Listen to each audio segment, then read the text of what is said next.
اعوذ باللہ من الشیطان الرجیم بسم اللہ الرحمن الرحیم۔ شروع اللہ کے پاک نام سے جو بڑا مہربان اور نہایت رحم کرنے والا ہے۔ سید المرسلین صلی اللہ علیہ وآلہ وسلم کے پیارے غلاموں، السلام علیکم۔ حضرت سید شاہ عبداللطیف بری امام سرکار المعروف بری امام سرکار۔ اسلام آباد نام ہی ایسا ہے کہ کسی اللہ والے کی منظوری کی دلالت کرتا ہے، اور یہ حقیقت ہے کہ اسلام آباد جیسے پاکستان کے خوبصورت ترین اور دنیا کے بے مثال دارالخلافوں میں شامل شہر کی بنیاد 11ویں صدی عیسوی میں حضرت شاہ عبداللطیف المعروف بری امام سرکار نے رکھی تھی۔ آج بھی مارگلہ کی پہاڑیوں کے دامن میں آپ کا دربار مرجع خلائق ہے، جہاں روزانہ ہزاروں لوگ پیٹ کی بھوک اور روح کی پیاس بجھاتے ہیں۔ بری امام سرکار نے اس جگہ اس وقت ڈیرا جمایا جب پنجاب سے کشمیر جانے والی سڑک کے نزدیک اس جنگل میں چور اور لٹیرے رہا کرتے تھے، جو کشمیر جانے والے قافلوں کو لوٹ کر یہاں چھپ جاتے۔ مگر مارگلہ کی پہاڑی کے اور ایک غار لوہی دندی میں آپ نے چلہ مکمل کیا اور تصوف و سلوک کے رمز آشنا ہوئے تو مرشد کے حکم سے اس جگہ قیام کرنے کا فیصلہ کیا، جب یہ جگہ چورپور کہلاتی تھی۔ مگر شاہ عبداللطیف بری امام سرکار کی نظر فیض نے نہ صرف چوروں کو سیدھا راستہ دکھایا بلکہ آپ کے فیض و برکات کا نور پھیلنے لگا تو یہ علاقہ نورپور بن گیا۔ اور یہ بھی حضرت بری سرکار کی زندہ کرامت ہے کہ نور پھیر کر اسلام آباد بن گیا۔ آپ کا عرس ہر سال مئی کے مہینے میں منایا جاتا رہا ہے، مگر جنرل پرویز مشرف کے دور میں دربار کے احاطے میں ایک خودکش دھماکہ ہوا۔ اس کے بعد سیکیورٹی کے بہانے پر عرس کا انعقاد بند کر دیا گیا۔ یہ بات الگ ہے کہ دربار پر ہر روز اور جمعرات کے دن خصوصی طور پر ہزاروں لوگ آتے ہیں، لنگر میں نیاز کی دیگیں چڑھاتے ہیں۔ اس بات میں کسی شک کی گنجائش نہیں کہ برِ صغیر میں اسلام کی تبلیغ اور پھیلانے میں اولیاء کرام اور صوفیاء اعظام کا کردار سب سے نمایاں رہا ہے۔ ہندوستان کے اونچ نیچ اور چھوت چھات کے معاشرے میں ان صوفیاء نے ہر مذہب، ملت اور قوم کے افراد کو نہ صرف اپنے قریب کیا بلکہ انسانیت کا درس دے کر ہر قسم کے تعصب کا خاتمہ کیا۔ یہی وجہ تھی کہ ہندو اور دیگر مذاہب کے لوگ اسلام کی طرف راغب ہوئے۔ انہی بزرگان پاک دینت نے مخلوط معاشرے اور کثیر المذاہب خطے میں امن، بھائی چارے اور رفاداری قائم کی۔ آج ہم ان بزرگوں کے سبق اور درس سے دور ہو چکے ہیں، اسی لیے مذہبی، قومی اور نسلی تعصب سے معاشرے کو بے سکون اور بے امان کر دیا ہے۔ اس کے تدارک کے لیے پاکستان میں سینکڑوں صوفیاء اعظام اور بزرگان دین کی خانقاہیں موجود ہیں، جہاں دلوں کو گداز اور محبت سے لبریز کیا جاتا ہے۔ حضرت سید شاہ عبداللطیف المشہدی کاظمی المعروف بری امام سرکار برِ صغیر پاک و ہند کے ان اولیاء کرام اور صوفیاء کرام میں شامل ہیں جنہوں نے مغل بادشاہ جہانگیر کے عہد میں اس ملک کے مختلف اطراف میں نور اسلام پھیلانے کے لیے انتھک جدوجہد کی۔ یہ ایک ناقابل تردید حقیقت ہے کہ اسلام کی تبلیغ میں جہاں اس کے اعلیٰ اصولوں اور لاسانی ضابطہ حیات کا حصہ ہے، وہاں بزرگان دین کی جدوجہد اور روحانی کمالات کا بھی بڑا کردار ہے۔ سید عبداللطیف بری امام کاظمی رحمۃ اللہ علیہ 1617 عیسوی اور 1026 ہجری میں ضلع چکوال کے علاقے چولی کرسال میں پیدا ہوئے۔ آپ کے والد گرامی کا اسم مبارک سید سخی محمود بادشاہ کاظمی اور والدہ ماجدہ کا نام سیدہ غلام فاطمہ کاظمی تھا۔ آپ کے والد گرامی بھی ایک ولی تھے۔ بری امام سرکار نے ابتدائی تعلیم اپنے والد گرامی سید محمود بادشاہ سے حاصل کی۔ آپ نے فقہ و حدیث اور دیگر علوم اسلامی کی تعلیم نجف اشرف عراق میں حاصل کی۔ سید محمود بادشاہ جو کہ نجف اشرف سے فارغ التحصیل تھے، اپنے بیٹے کی تعلیم و تربیت میں کوئی کسر نہیں چھوڑی تھی۔ حضرت سید شاہ عبداللطیف المشہدی کاظمی نے مقدس اسلامی شہروں نجف اشرف، کربلا، سامرا، مشہد مقدس میں مختلف علماء سے دینی علوم کے علاوہ روحانی فیض بھی حاصل کیا۔ جب ایران و عراق کے 12 سال کے طویل سفر کے بعد آپ سید کسران میں واپس آئے تو آپ کے کشف و کرامات کا تذکرہ ہر طرف ہونے لگا، جس کی وجہ سے آپ کی شہرت ہر سو پھیل گئی۔ لوگ دور دراز علاقوں سے بری سرکار کی خدمت اقدس میں حاضری دیتے اور آپ کی تعلیم و تبلیغ و عظ و نصیحت اور پندہ و نصاحت سے فیض یاب ہوتے۔ کچھ عرصے یہاں گزارنے کے بعد بری سرکار نے اس وقت کے ضلع راولپنڈی شمالی علاقے کا رخ کیا اور باغ کلا میں اقامت پذیر ہوئے۔ باغ کلاں کے باشندوں نے عزت و احترام کے ساتھ آپ کا خیر مقدم کیا اور کچھ اراضی بطور نذرانہ عقیدت پیش کی۔ بری امام کاظمی نے کچھ عرصہ یہاں قیام کیا اور تبلیغ دین میں مصروف رہے۔ یہاں بسنے والے سب لوگ آپ کے حلقہ ارادت میں شامل ہو گئے۔ یہاں پر آپ سے کئی کرامات ظاہر ہوئیں۔ انہی دنوں کا واقعہ ہے کہ ایک روز آپ عبادت الہی میں مشغول تھے۔ توجہ کے ارتکاز کی وجہ سے آپ کو پتہ ہی نہ چل سکا کہ کس وقت آپ کے مویشی زمیندار کے کھیت میں گھس گئے اور انہوں نے ساری فصل تباہ کر دی۔ فصل کا مالک شکایت لے کر آپ کے والد بزرگوار سید محمود شاہ کے پاس آیا۔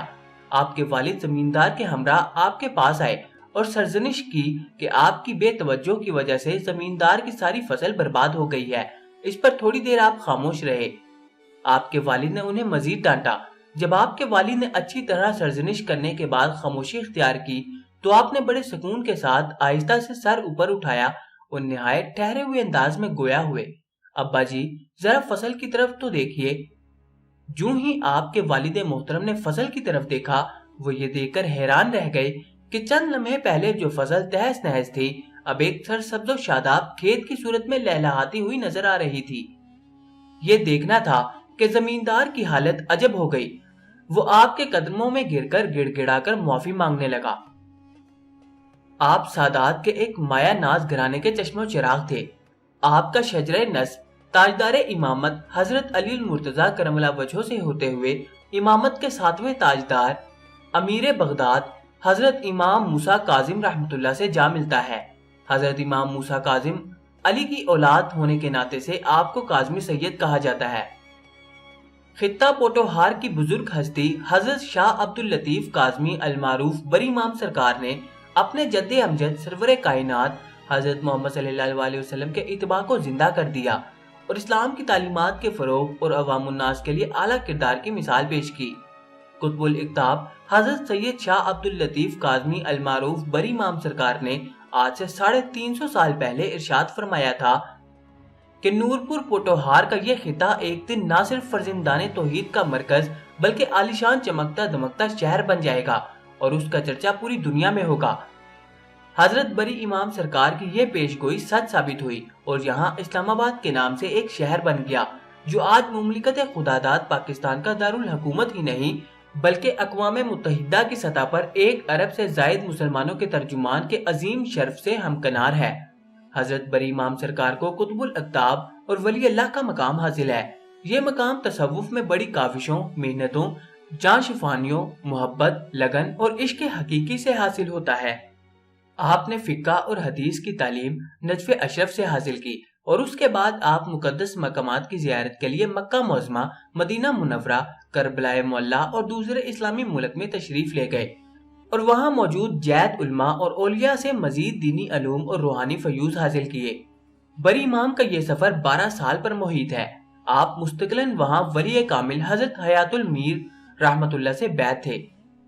انہیں بری امام کا لقب ان کے مرشد حضرت حیات المیر رحمت اللہ ہی نے عطا کیا تھا۔ اللہ تعالیٰ نے اپنے ولیوں کی تعریف قرآن مجید میں ان الفاظ کے ساتھ کی ہے۔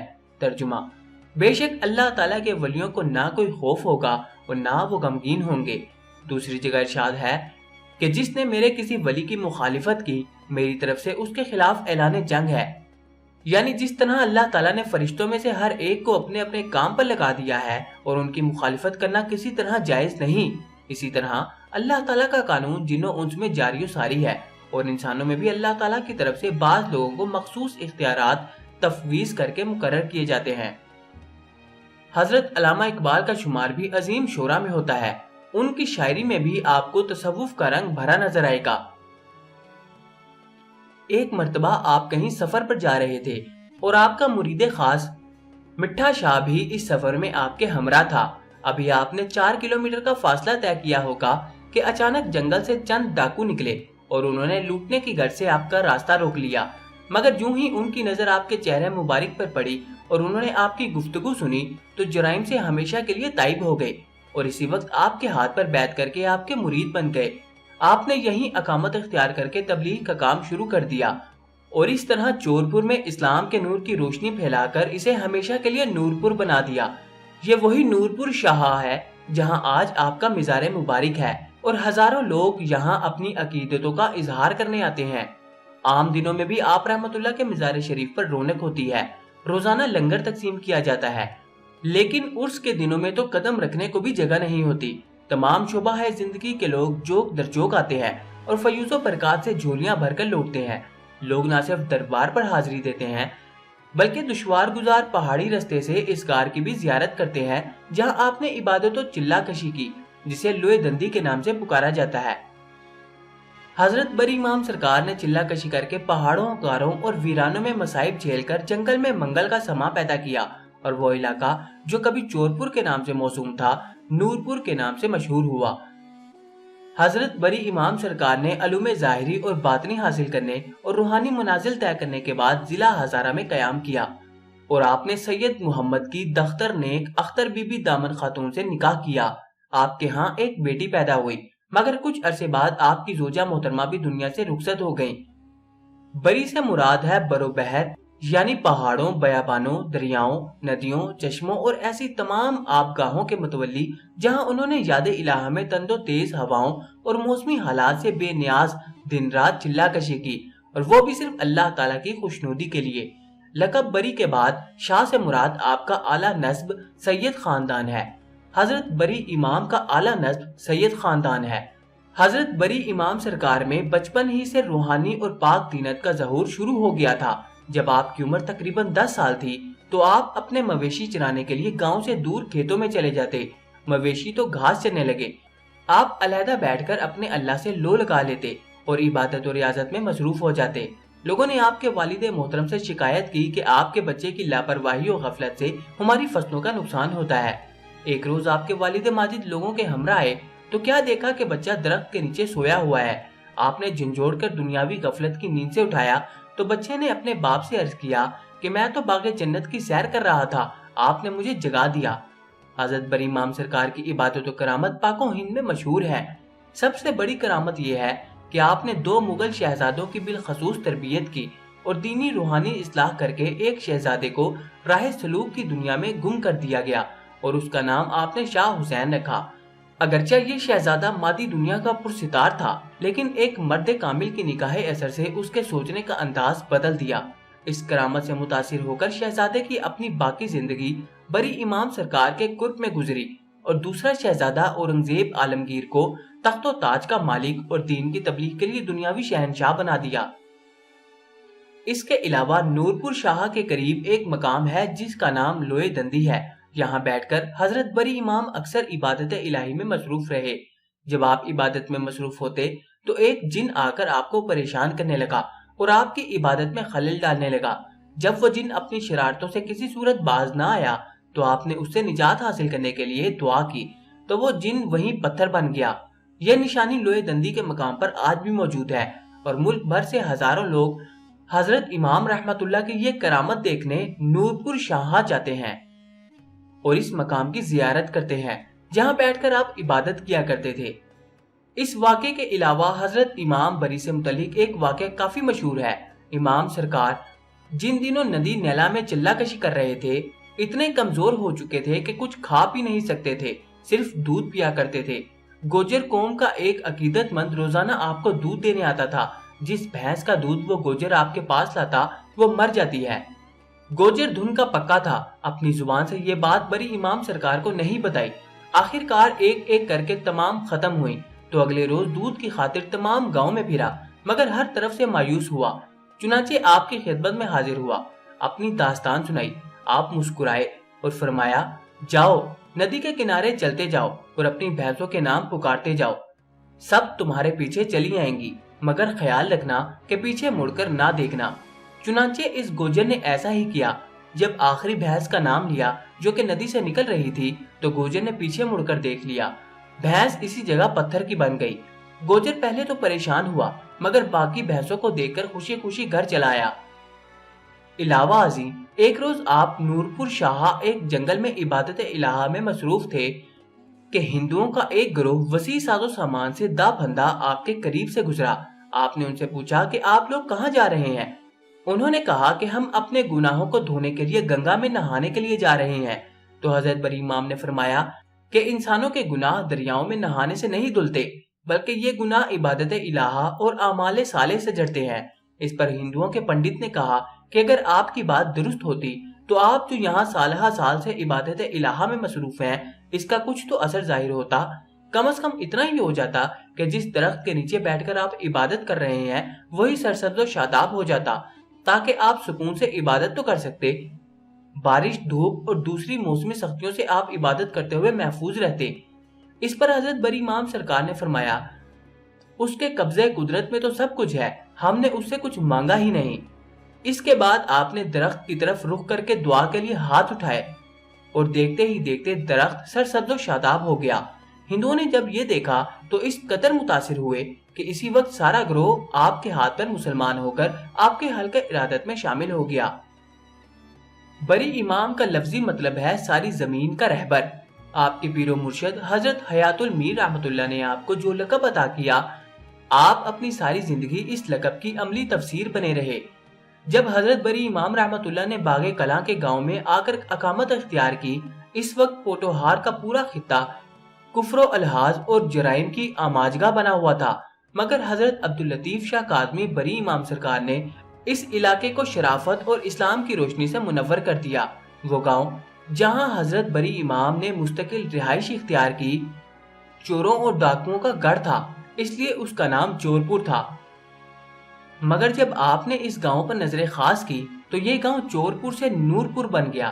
یہاں کے ڈاکو اور چور جرائم سے تائب ہو کر شرافت کی زندگی گزارنے لگے، اندھیروں کی جگہ روشنیوں نے لے لی اور چورپور کا ظلمت گدھا نورپور کے اجالوں سے منور ہو گیا اور ہزاروں لوگوں نے اسلام قبول کر لیا۔ آپ کا مزار مبارک نورپور شاہا شریف اسلام آباد میں عقیدت مندوں کے لیے مرجع خلائق ہے۔ جزاک اللہ۔